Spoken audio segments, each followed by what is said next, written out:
السلام علیکم ورحمۃ اللہ وبرکاتہ۔ کیا حال چال ہیں سب کے؟ اللہ تعالیٰ آپ کو، آپ کے پیاروں کو اپنی حفظ و امان میں رکھے، آمین۔ اللہ کے بابرکت نام کے ساتھ اپنا آج کا سبق شروع کرتے ہیں۔ اعوذ باللہ من الشیطان الرجیم، بسم اللہ الرحمن الرحیم۔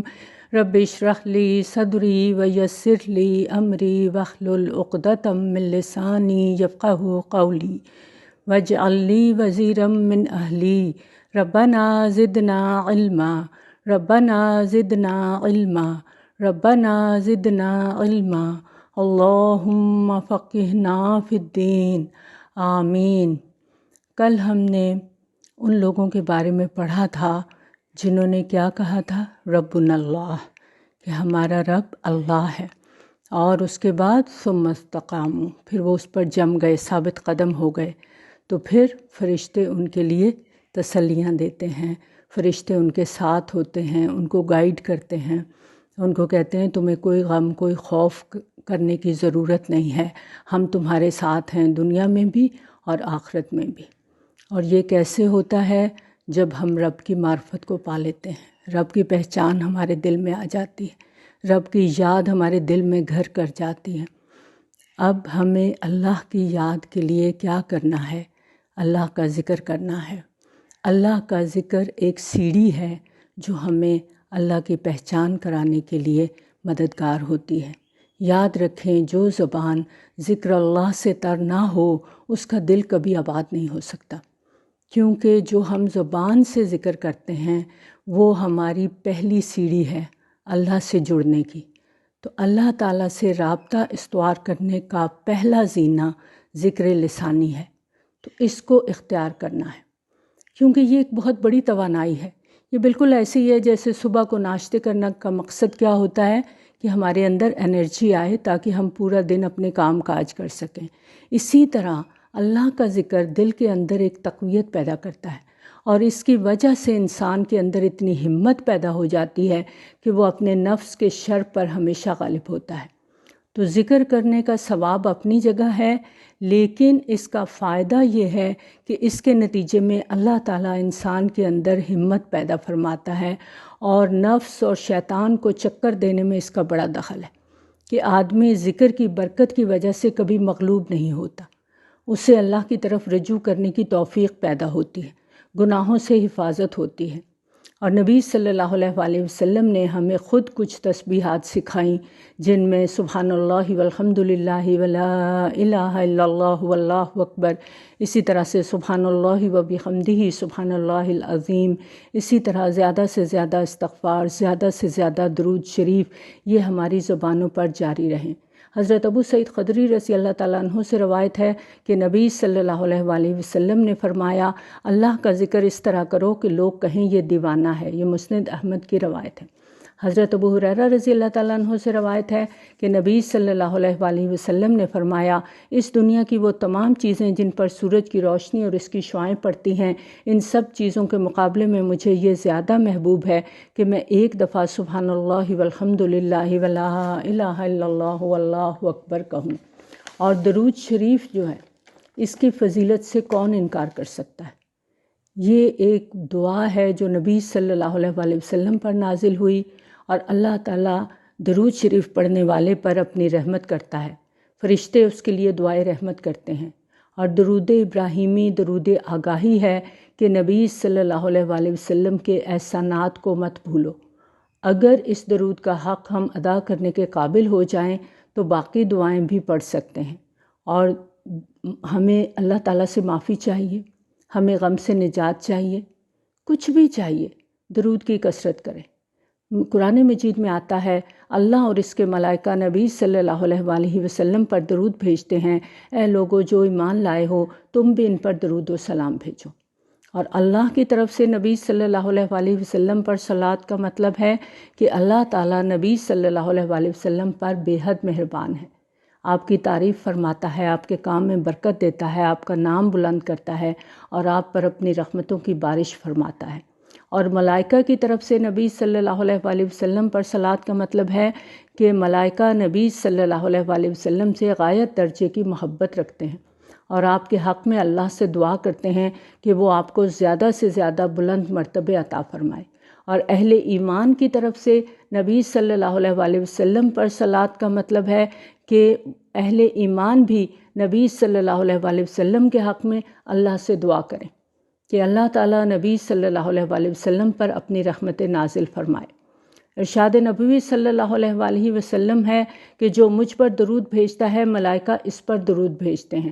حضرت انس رضی اللہ تعالیٰ عنہ روایت کرتے ہیں کہ نبی صلی اللہ علیہ وآلہ وسلم نے فرمایا، جو شخص مجھ پر ایک مرتبہ درود بھیجے گا اللہ تعالیٰ اس پر 10 رحمتیں نازل فرمائے گا، اس کے 10 گناہ معاف کر دیے جائیں گے اور اس کے 10 درجات بلند ہوں گے۔ یہ مسلم کی روایت ہے۔ حضرت علی رضی اللہ تعالیٰ عنہ بیان کرتے ہیں کہ نبی صلی اللہ علیہ وآلہ وسلم نے فرمایا، وہ شخص بڑا بخیل ہے جس کے پاس میرا ذکر ہو اور وہ مجھ پر درود نہ بھیجے۔ یہ ترمذی کی روایت ہے۔ اور ذکر سے مراد ہے اللہ تعالیٰ کی یاد، اللہ کا خوف، اللہ کے کمالات، اللہ کی نشانیاں دیکھ کر انسان کا دل بھڑک اٹھے، انسان کو اللہ کی پہچان آ جائے، اللہ کی معرفت دل میں آ جائے، اللہ کی محبت دل میں آ جائے۔ اور ذکر کی بہترین شکل نماز ہے، اور نماز اللہ تعالیٰ سے ہمارا ڈائریکٹ تعلق ہے۔ حضرت علی رضی اللہ تعالیٰ عنہ کا قول ہے کہ جب میرا دل چاہتا ہے کہ میں اللہ سے باتیں کروں تو میں نماز پڑھتا ہوں، اور جب میرا دل چاہتا ہے اللہ مجھ سے باتیں کرے تو میں قرآن پڑھتا ہوں۔ اور نماز میں جو قرآن پڑھا جاتا ہے وہ عام قرآن پڑھنے سے زیادہ افضل ہے۔ اور اللہ تعالیٰ کے ذکر کے بارے میں قرآن مجید میں سورۃ رعد کی آیت نمبر 28 میں آتا ہے، الذین آمنوا وتطمئن قلوبہم بذکر اللہ الا بذکر اللہ تطمئن القلوب۔ وہ لوگ جو ایمان لائے اور ان کے دل اللہ کے ذکر پر مطمئن ہو گئے، آگاہ رہو، اللہ کا ذکر دلوں کے اطمینان کا باعث ہے۔ یہاں ایمان والوں کا ذکر ہے، ہدایت والوں کا ذکر ہے، اور یہ کون ہے؟ جو خود ہدایت کی طرف رجوع کرے گا، ہدایت مانگے گا۔ ہم ہر نماز کی ہر رکعت میں کیا دعا کرتے ہیں اللہ سے؟ اہدنا الصراط المستقیم، کیونکہ اللہ تعالیٰ نے ساری نعمتیں ہمیں بن مانگے دی ہیں۔ رزق بھی دیا ہے، ہوا بھی دی ہے، روشنی بھی دی ہے، پانی بھی دیا ہے، سب کچھ دیا ہے، ہمیں جسمانی اعضاء دیے ہیں، ہم اپنے کام کاج اپنے ہاتھوں سے کرتے ہیں، سب اللہ کی رحمتیں ہمیں ملی ہوئی ہیں۔ لیکن ہدایت جو مانگے گا اسے ملے گی، جو اس ہدایت کو پھر پا لیتا ہے، پھر اس کے عمل میں ایمان آنے لگتا ہے، اور جب ایمان آ جاتا ہے تو دل اطمینان میں آ جاتا ہے۔ اور ہدایت پر ہونے کے لیے سب سے بڑی نشانی ہے دل کا اطمینان۔ اب دیکھیں گے جب ہم قرآن پڑھ رہے ہوتے ہیں، سیکھنے کے لیے بھی پڑھتے ہیں، تلاوت کے لیے پڑھتے ہیں، ثواب کی نیت سے پڑھتے ہیں، تو دل کی کیفیت کیسی ہوتی ہے؟ جب ہم سن رہے ہوتے ہیں قرآن کو تو کیسی فیلنگ آتی ہے؟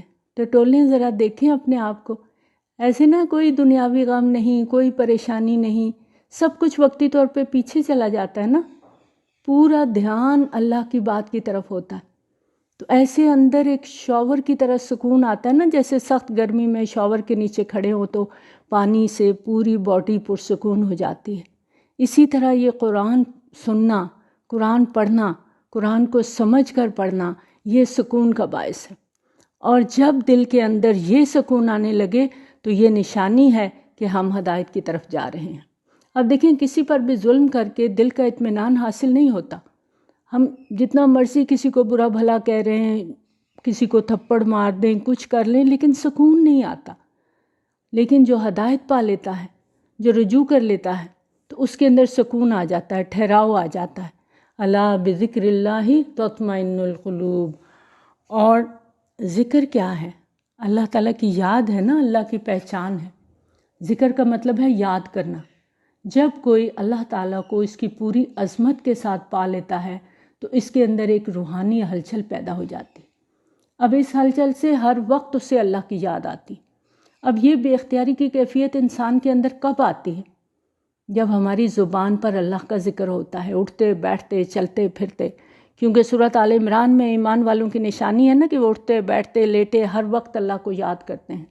تو آپ دیکھیں گے جب یہ کیفیت ہمارے اندر آتی ہے کہ ہماری زبان پر اللہ کا ذکر ہوتا ہے، تو پھر جب سونے لگتے ہیں، سو کے اٹھتے ہیں، تو زبان پر اللہ کا ذکر جاری ہوتا ہے، کیونکہ سوتے سوتے بھی ہم نے کوئی گولی نہیں کھائی نیند کے لیے، ہم نے اللہ کا ذکر شروع کر دیا تو بڑی پیاری نیند آئی. اب جب سو کے اٹھے تو زبان پر وہی اذکار جاری ہیں جو ہم پڑھتے پڑھتے سو گئے تھے. اور بعض اوقات ہوتا ہے کہ آپ صرف نیند میں جاگتے ہیں، صرف کروٹ لیتے ہیں، دوبارہ سو جاتے ہیں، اور وہ جو لمحہ ہوتا ہے جب آپ کروٹ لے کے آپ کی آنکھ کھلتی ہے تو آپ خود نوٹس کریں گے کہ آپ کی زبان پر اللہ کا ذکر جاری ہوتا ہے. اور یہ کب ہوتا ہے؟ یہ تب ہوگا جب ہم اللہ کو شعور کے ساتھ پا لیں گے. جب اللہ کو شعور کے ساتھ پا لیا نا تو پھر تو دل میں اللہ بس گیا نا. تو جو دل میں ہوتا ہے وہی زبان پر ہوتا ہے نا. جس سے محبت ہوتی ہے اسی کا ذکر تو زبان پر ہوتا ہے. جیسے ماں ہے نا، اس کو اپنے بچے سے بہت محبت ہوتی ہے، خاص طور پر جو چھوٹا بیبی ہوتا ہے تو وہ ہر وقت اس کی باتیں کرتی رہتی ہے. تو جب ہمیں اللہ سے محبت ہوگی، اللہ کا ذکر ہماری زبان پر ہوگا تو پھر ہر وقت یہ بے اختیاری کی کیفیت آ جائے گی. پھر الحمدللہ، ماشاء اللہ، سبحان اللہ، استغفر اللہ خود بخود زبان پر آنے لگتے ہیں. اور یہ وہ بے ساختہ الفاظ ہیں جو اللہ کی محبت والوں کی زبانوں پر خود بخود رواں ہو جاتے ہیں. آج آپ دیکھیں ہر طرف کتنے کمفرٹ دینے والے سامان ہیں. آج سے پیچھے چلے جائیں 50-60 سال پیچھے اور آج کے دور کو دیکھیں تو کتنی چینج آ گئی ہے.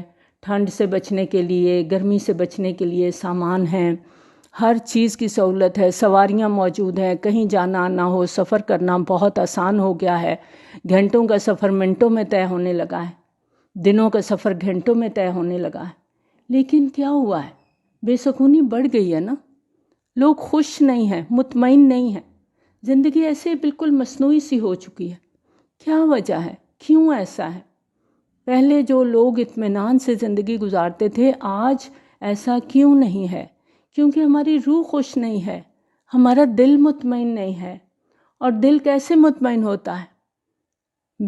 الا بذکر اللہ تطمئن القلوب. اللہ کے ذکر سے دل مطمئن ہوتا ہے. یہ مادی چیزیں جو ہیں نا یہ بہت کم تر ہیں، یہ ہماری ضرورت ہیں، لیکن یہ ہمارے دلوں کو سکون نہیں دیتی. کتنی بھی اکٹھی کر لیں دل کا اطمینان نہیں ہوتا. لیکن یہ چیزیں ہماری ضرورت ہے، ہمیں ان کے ساتھ گزارا کرنا ہوتا ہے کیونکہ ہم ان کے بغیر سروائیو نہیں کر سکتے. لیکن یہ ہمارے لیے سب کچھ نہیں ہے. جہاں ہمیں خوراک کی ضرورت ہے، رہائش کی ضرورت ہے، جہاں ہمیں اور چیزوں کی ضرورت ہے، کھانے پینے کی ضرورت ہے، اسی طرح دل کے اطمینان کی بھی ضرورت ہے. اور مادی چیزوں کے کتنے بھی ڈھیر لگا لیں، کتنے ڈریسز بنا لیں، جوتے بیگ اکٹھے کر لیں، جیولری اکٹھی کر لیں، لیکن سکون نہیں ہے. سکون کہاں ہے؟ سکون اللہ کے ذکر سے ہے. تو جب بھی دل بے سکون ہو نا، بے چینی ہو، بے اطمینانی ہو، گھبراہٹ ہو، نیند نہ آئے، سمجھ نہ آئے کہ مجھے کیا ہو رہا ہے، تو آپ کیا کریں؟ اللہ کے آگے جھک جائیں، سچے دل سے توبہ کر لیں، معافی مانگیں، گڑ گڑائیں. سچے دل سے اللہ کی طرف رجوع کریں گے نا تو دل سکون میں آ جائے گا. اب دیکھیں کہ بعض اوقات ہماری اپنی غلطی ہوتی ہے، اپنی کوتاہی ہوتی ہے، اپنی ہی زیادتی ہوتی ہے جو ہمیں چین نہیں لینے دیتی. تو اللہ سے جڑ جائیں، جس کے ساتھ زیادتی کی ہے اس سے معافی مانگ لیں، سکون آ جائے گا. اور جب سکون آئے گا، اللہ کی یاد آئے گی، اللہ کو رب مان لیں گے، پھر ہی فرشتے سرگوشیاں کریں گے نا، پھر ہی کہیں گے نا اللہ تخافوا ولا تحزنوا. اور اللہ کا ذکر صرف گناہوں سے دور نہیں کرتا بلکہ دلوں کو بھی سکون دیتا ہے. اور وہ کب ہوگا؟ جب ہم پورے شعور کے ساتھ اپنے رب کو یاد کریں گے. حدیث کا مفہوم ہے کہ ذکر الہی کے لیے جب کوئی قوم اکٹھی ہوتی ہے، یعنی ہم قرآن سیکھنے کے لیے، سکھانے کے لیے، احادیث کو سننے کے لیے، سنانے کے لیے کہیں بھی جمع ہوتے ہیں تو اس محفل کو ملائکہ گھیر لیتے ہیں، رحمت ان پر چھا جاتی ہے اور ان پر سکینت طاری ہوتی ہے. اور اللہ تعالیٰ ان کا ذکر اپنی محفل میں کرتے ہیں. کتنے آنر کی بات ہے نا. آپ کسی ایسی محفل میں بیٹھے ہیں جہاں اللہ کا ذکر ہو رہا ہے، اللہ کی کتاب پڑھی جا رہی ہے، نبی صلی اللہ علیہ وآلہ وسلم کی احادیث کو سیکھا جا رہا ہے، ان کو پڑھا جا رہا ہے، فرشتوں نے اس محفل کو گھیر رکھا ہے، سکینت طاری ہے، اور اللہ تعالیٰ اپنے مقربین میں ان کا ذکر کر رہے ہیں. آپ کا ذکر، آپ کا نام لے کر اللہ تعالیٰ مقربین سے کر رہے ہیں. اب دیکھیں دنیا میں کوئی شخص آپ کے پاس آتا ہے، کہتا ہے میں فلاں محفل میں گیا، وہاں پر لوگ آپ کا ذکر کر رہے تھے، تو آپ کتنے ایکسائٹیڈ ہوتے ہیں، فوراً پوچھتے ہیں اچھا کون کس نے کیا کہا مجھے بتاؤ. کتنی دلچسپی ہوتی ہے نا اس میں کہ میری غیر موجودگی میں میرا ذکر کسی محفل میں ہوا. تو یہاں کیا ہو رہا ہے؟ اللہ تعالیٰ ذکر کر رہے ہیں، نام لے کر اپنے مقربین کو بتا رہے ہیں کہ میری فلاں بندی اس وقت میری کتاب کو سیکھ رہی ہے، پڑھ رہی ہے، پڑھا رہی ہے، سن رہی ہے، سنا رہی ہے. تو پھر ہمیں کیا کرنا ہے؟ اللہ سے جڑنا ہے نا، اللہ کے ذکر کے ساتھ اپنی زندگی گزارنی ہے. یاد رکھیں ہماری نجات اسی میں ہے کہ ہم اللہ کے ذکر کو اپنی 24 گھنٹے کی زندگی میں شامل کریں. قرآن مجید میں آتا ہے سورۃ طٰہٰ کی آیت نمبر 124، 125 اور 126، وَمَنْ أَعْرَضَ عَنْ ذِكْرِي فَإِنَّ لَهُ مَعِيشَةً ضَنْكًا وَنَحْشُرُهُ يَوْمَ الْقِيَامَةِ أَعْمَىٰ. جو میرے ذکر سے اعراض کرتا ہے تو اس کے لیے دنیا کی زندگی بھی تنگ ہو جاتی ہے اور قیامت کے دن اندھا اٹھایا جائے گا. قال رب لما حشرتنی اعمی وقد كنت بصیرا. وہ کہے گا اللہ تو نے مجھے اندھا کیوں اٹھایا جبکہ میں تو دیکھنے والا تھا. قال كذلك اتتك آیاتنا فنسیتها وكذلك اليوم تنسى. اللہ تعالیٰ فرمائے گا دنیا میں تو نے ہماری آیات کو بھلائے رکھا، اسی طرح آج تو بھلایا جاتا ہے. یہ بڑی ہلا دینے والی آیات ہے. وَمَنْ أَعْرَضَ عَنْ ذِكْرِي، جس نے میرے ذکر سے منہ موڑا، اس قرآن سے منہ موڑا، اعراض کیا، فَإِنَّ لَهُ مَعِيشَةً ضَنْكًا، تو اس کے لیے گزران تنگ ہو جائے گی. معیشت سے مراد آخرت کی زندگی بھی ہو سکتی ہے، قبر کی بھی ہو سکتی ہے اور دنیا کی بھی ہو سکتی ہے. اب دیکھیں دنیا کا ساز و سامان کتنا بھی ہو، مال و دولت ہو، پھر بھی تنگی ہو. تو کیا بتاتی ہے یہ چیز؟ کہ یہ تنگی دلوں کی تنگی ہے. مال و دولت کے ساتھ بھی کبھی اولاد کی پریشانی ہے، کبھی شوہر کی طرف سے پریشانی، کبھی بیوی کی طرف سے، کبھی مال کی طرف سے، کبھی نوکری کی، کبھی دل میں ایسی بے چینی، ایسا اضطراب ہے کہ سمجھ نہیں آ رہا کہ میرے ساتھ ہو کیا رہا ہے. ڈاکٹر کہتے کچھ نہیں ہے، بس سوچنا چھوڑ دیں. کبھی قرضوں کی فکر ہے، کسی پل دل کو اطمینان نہیں. پھر یہاں دنیا کے بعد قبر کی تنگی بھی مراد ہو سکتی ہے. قبر کی تنگی کیا ہے؟ حدیث کا مفہوم ہے، نبی صلی اللہ علیہ وآلہ وسلم نے فرمایا ذکر اللہ سے منہ موڑنے والے جب اس دنیا سے رخصت ہوتے ہیں تو قبر میں ایک کھڑکی جہنم کی طرف کھولی جاتی ہے اور کہا جاتا ہے دیکھ یاد اللہ سے منہ موڑنے والے، یہ ہے تیرا ٹھکانہ. جسے دیکھ کر وہ لرزنے لگتا ہے. پھر جنت کی طرف کی ایک کھڑکی کھولی جاتی ہے اور اس سے کہا جاتا ہے دیکھ اس کا تو اہل تھا لیکن تو نے اللہ کے ذکر سے منہ موڑا. اس کے بعد اس کی قبر دونوں طرف سے اس قدر تنگ کر دی جاتی ہے کہ اس کی دونوں پسلیاں ایک دوسرے سے میں دھنسنے لگتی ہیں. یہ ہے قبر کی تنگی. اللہ تعالیٰ ہمیں برزخی زندگی کے عذاب سے بچانا، آمین. ہمیں اس آیت کو سمجھنے کی ضرورت ہے، غور کرنے کی ضرورت ہے. وَمَنْ أَعْرَضَ عَنْ ذِكْرِي فَإِنَّ لَهُ مَعِيشَةً ضَنْكًا وَنَحْشُرُهُ يَوْمَ الْقِيَامَةِ أَعْمَىٰ. دنیا کی زندگی میں بظاہر کتنی بھی کشادگی ہے، رزق ہے، خوشحالی ہے، وہ کیوں تنگ ہو جائے گی؟ کیونکہ اس شخص کا رابطہ اللہ سے ہے ہی نہیں. جو اللہ کے ذکر سے منہ موڑ کے دولت کے چکر میں پڑ گیا، باوجود دولت کے انبار جمع کرنے کے اس کو دل کا اطمینان نہیں ملتا. کتنا ہی خوشحال کیوں نہ ہو جائے، اسے سکون نہیں ہوتا. اتنی دولت ہوتی ہے، وہ صرف دولت کو بڑھانے کے چکر میں، کبھی سنبھالنے کے چکر میں فکر مند رہتا ہے. کیونکہ قناعت نہیں رہی، سکون قلب کی دولت اسے میسر نہیں. ڈر کیا ہے کہ جو مال میں نے کمایا ہے، جمع کیا ہے، وہ کہیں چلا نہ جائے. ہر وقت نقصان کی فکر ہے اور حل میں مزید. اس کی خواہش کے پیچھے وہ بھاگتے بھاگتے ایک دن قبر کے اندھیرے میں جا پڑتا ہے اور ایسے لوگوں کی راتوں کی نیند اور چین حرام ہو جاتا ہے. پھر اس کو حاصل کرنے کے لیے اسے سکون آور ادویات لینی پڑتی ہیں. بے شمار نعمتوں کے باوجود زندگی اس پر تنگ ہوتی. ہر انسان کے اندر ایک خلا ہے اور یہ خلا اللہ کے ذکر کے سوا کسی چیز سے پر نہیں ہوتا. دنیا کی چیزیں کتنی بھی شاندار ہوں، دل فریب ہوں، وقتی بہلاوا تو ہیں لیکن سکون قلب نہیں دیتی. اصل اطمینان اللہ سے جڑ جانے میں ہے اور اللہ سے جڑ جانے سے ہی قناعت اور شکر کا احساس پیدا ہوتا ہے. اب دیکھیں بظاہر بہت سے اللہ کو نہ ماننے والے ہمیں بڑے مطمئن نظر آتے ہیں، بڑے خوشحال نظر آتے ہیں، لیکن یہ ان کا صرف ظاہری کرا و فرا ہوتا ہے. کبھی ان کے دلوں میں جھانکیں، وہ کتنے خطروں میں، کتنے ذہنی خلفشار میں، کتنے اندرونی خلجان میں مبتلا نظر آتے ہیں۔ وَنَحْشُرُهُ يَوْمَ الْقِيَامَةِ أَعْمَىٰ، قیامت کے دن ہم اس کو اندھا اٹھائیں گے۔ آنکھیں اللہ تعالیٰ نے اس لیے نہیں دیں کہ صرف اپنے مطلب کی چیزوں کو دیکھو یا ان چیزوں کو دیکھو جن کو نفس پسند کرتا ہے، بلکہ اللہ کی آیات کو دیکھو، اللہ کی نشانیوں کو دیکھو، ان پر غور و فکر کرو۔ اور جو انسان آنکھیں ہوتے ہوئے بھی اللہ تعالیٰ کی نشانیوں پر غور نہیں کرتا، اللہ کی آیات دیکھ کر بھی اللہ کی ذات کو نہ پہچانے، عقل ہونے کے باوجود اس کے اندر حق تلاش کرنے کی سمجھ نہ ہو، وہ قرآن پر غور و فکر ہی نہ کرے، تدبر ہی نہ کرے، قرآن کو پڑھنے کی سمجھنے کی کوشش ہی نہ کرے، تو ایسے لوگوں کی آنکھیں ہونے کے باوجود اللہ تعالیٰ انہیں اندھا قرار دیتا ہے، کیونکہ ہدایت سے انجان بن جانا اللہ کے نزدیک اندھا پن ہے۔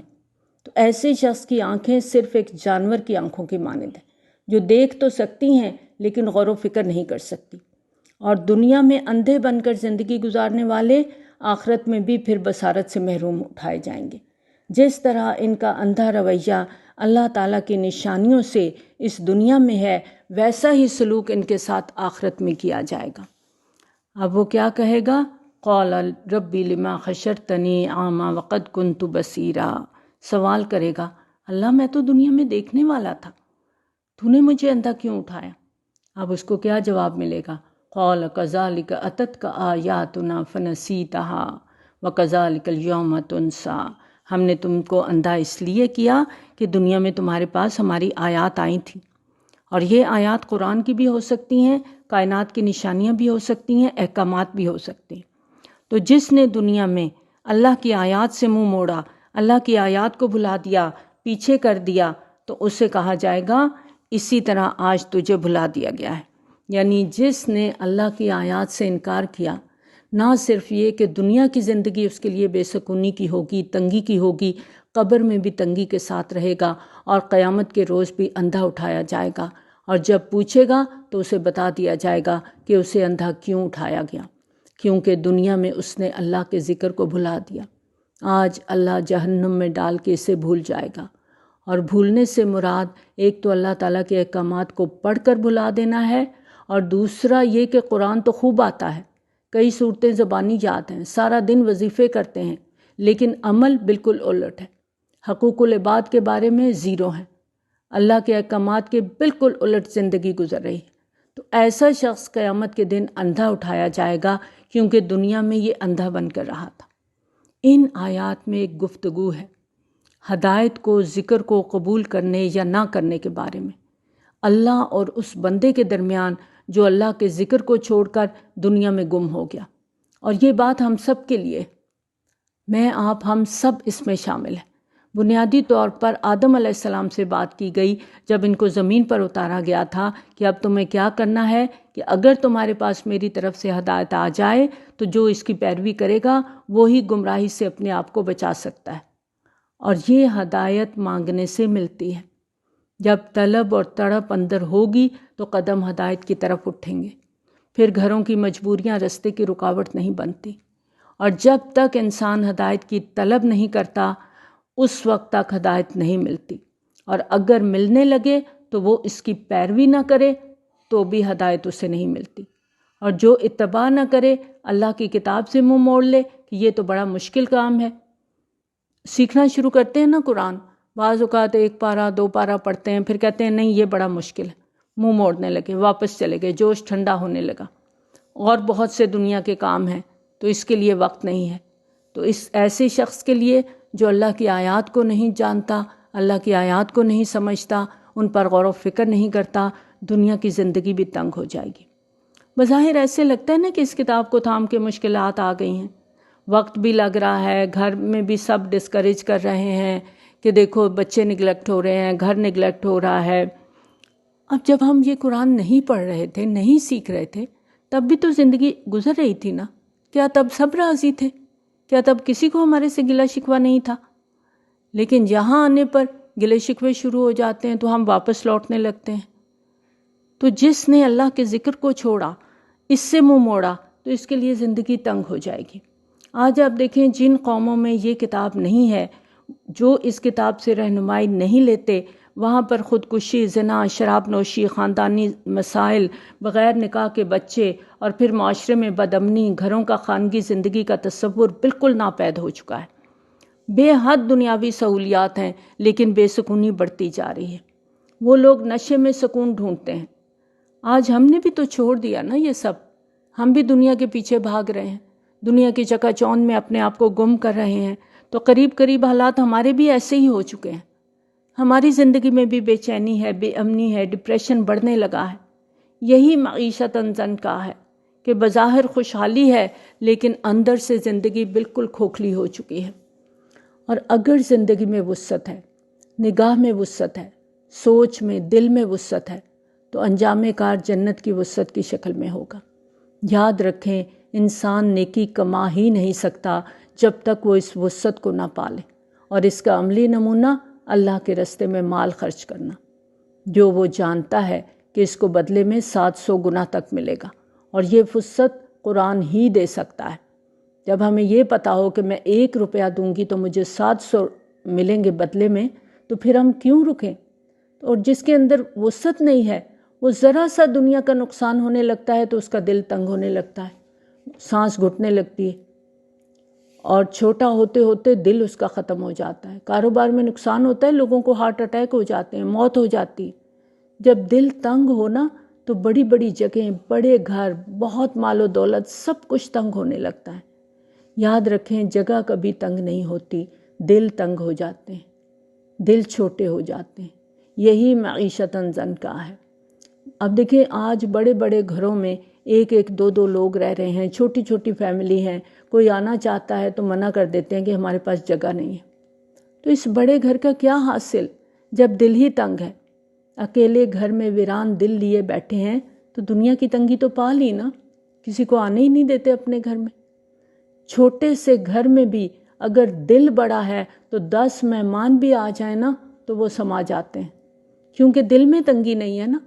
تو یہ دل کی وسعت ہے، پھر انسان دوسروں کے لیے دینے والا بن جاتا ہے۔ اور یہ وسعت ہمیں یہ قرآن دیتا ہے، یہ دین دیتا ہے، یہ کتاب دیتی ہے۔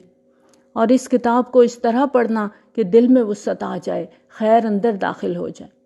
کہیں ایسا نہ ہو کہ ہم آیات کو یاد بھی کر لیں، نمازیں بھی پڑھ لیں، حجاب بھی کر لیں، اور ہمارے عمل میں کوئی تبدیلی نہ آئے۔